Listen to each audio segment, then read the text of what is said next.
ma bravo mo oni mane da so nenti kasoje kasama ne manye mo eradi kasama bravo mo anya salia rewo me kumio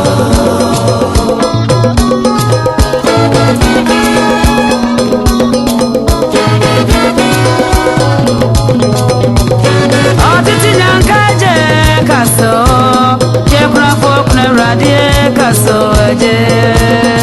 kasama ne manye go eradi kasama bravo imo anya salia rewo me kumio otiti nyankaje kaso ekrafo radie kasoje kasama ne manye go eradi kasama bravo imo anya salia rewo me kumio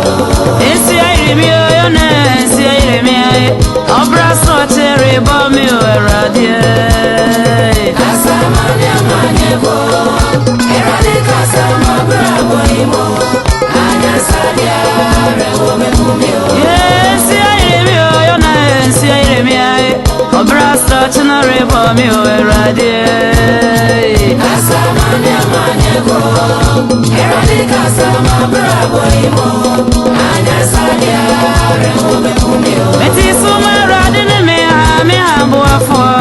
esi ayrimio enti kasoje kasama ne manye go eradi kasama bravo imo anya salia rewo me kumio eti suma radine me hambo afo esi ayrimio enti kasoje kasama ne manye go eradi kasama bravo imo anya salia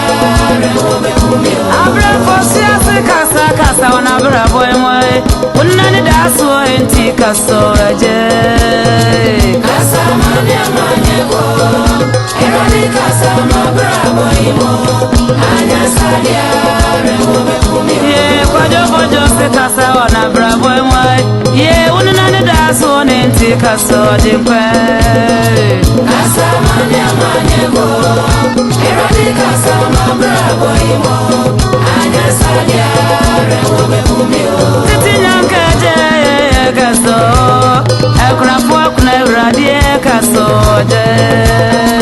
kasama ne manye go eradi kasama bravo imo anya salia rewo me kumio Kubisi kasa wana bravo moye unani daso enti kasoje kasama ne manye go eradi kasama bravo imo anya salia rewo me kumio Repita si kasa wana bravo moye unani daso enti kasoje kasama ne manye go eradi kasama bravo imo anya salia rewo me kumio Ejabe ya usisi kasa bravo moye bakwa nkona mnenti buano eje kasama ne manye go eradi kasama bravo imo anya salia rewo me kumio esi ayrimio yona esi ayrimia obrasa chana rebo mi oje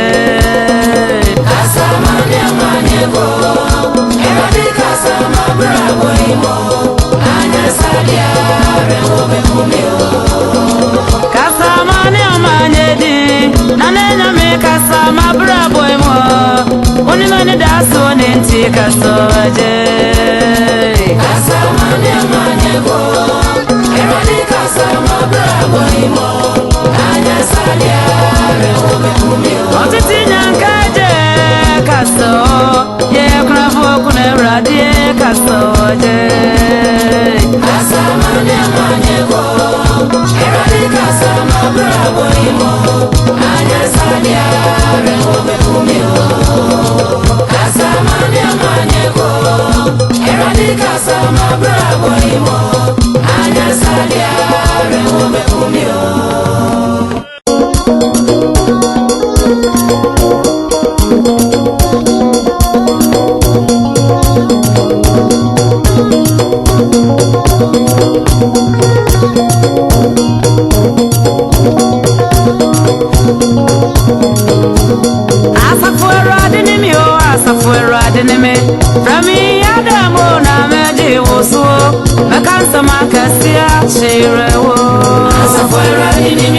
Jifu Yesu Remi Ademo na Meji Wuso Mebo Akukuma Asafuera dinimi o asafuera dinimi Remi Ademo na Meji Wuso Nakasema kesia chirewo Asafuera dinimi o Jifu Yesu Remi Ademo na Meji Wuso Mebo Akukuma Nesime kasema kesia nini Intawa yo enti fremi oda Asafuera dinimi o Jifu Yesu Remi Ademo na Meji Wuso Mebo Akukuma Nesime kasema kesia nini Intawa yo enti fremi oda Asafuera dinimi o Jifu Yesu Remi Ademo na Meji Wuso Mebo Akukuma Asafuera di mimitri mupadi Cheni pa usro mienenti fremi oda Asafuera dinimi o Jifu Yesu Remi Ademo na Meji Wuso Mebo Akukuma Asafuera di mimitri mupadi Cheni pa usro mienenti fremi oda mejo Asafuera dinimi o Jifu Yesu Remi Ademo na Meji Wuso Mebo Akukuma Nipa wanifo onane na kwenya o Nipa wuso onane na jininya Na wonsa ni mrami asafuera dinche Na mebwa wo enti fremi oda Asafuera dinimi o Jifu Yesu Remi Ademo na Meji Wuso Mebo Akukuma Nipa wanifo onane na kwenya o Nipa wuso onane na jininya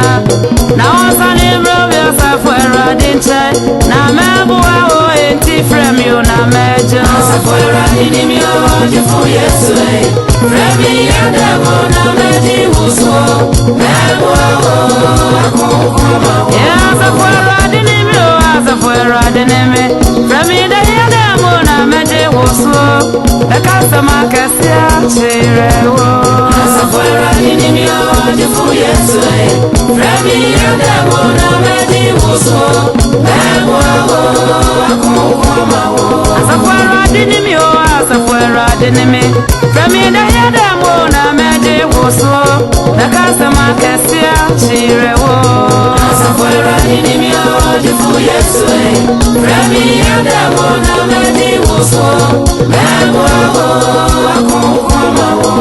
Asafuera di mimitri mupadi Cheni pa usro mienenti fremi oda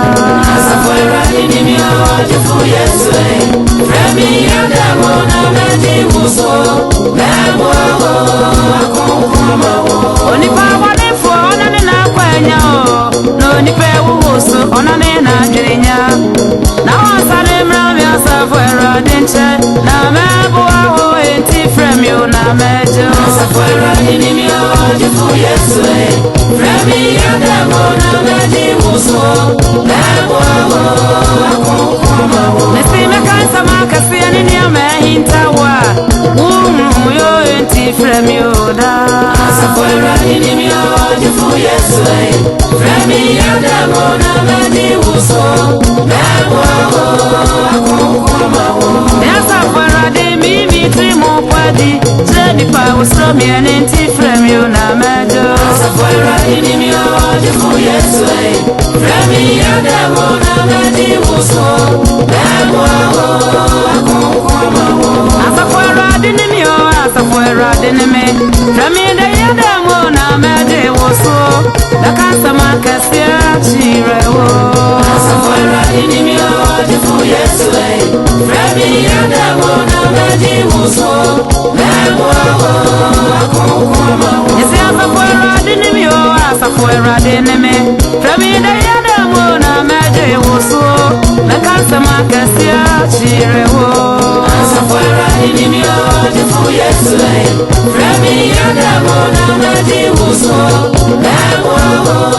Akukuma Asafuera dinimi o Jifu